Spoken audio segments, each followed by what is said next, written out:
na imię Adriana Białecka, ja jestem ze szkoły Tak i będę dzisiaj recytować wiersz Dzień dobry Panie Andrestynie.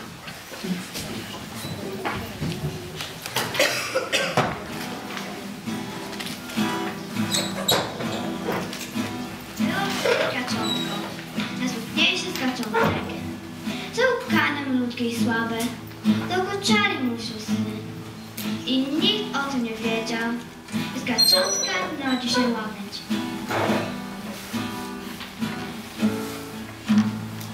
Dzień dobry, Panie Andersenie, Pan tak daleko pośród gwiazd.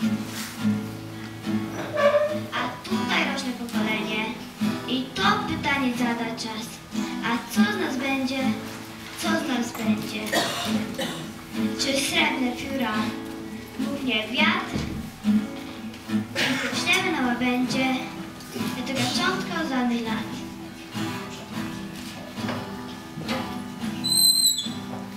Jeszcze pióra za małe, jeszcze skrzydeł nie widać, jeszcze łabędź nie gotów do lotu.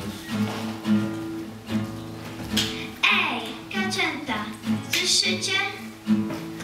Pan Andresy w nas wierzy, nie możemy mu sprawić zawodu. Dzień dobry, Panie Andersenie. Nie rzucamy stół na wiatr. Będziemy starać się codziennie, żeby łabędź ujrzał świat. Pan wie, co będzie, co z nas będzie. Już niedługo przyjdzie czas, że rośniemy na łabędzie, profuniemy aż do gwiazd.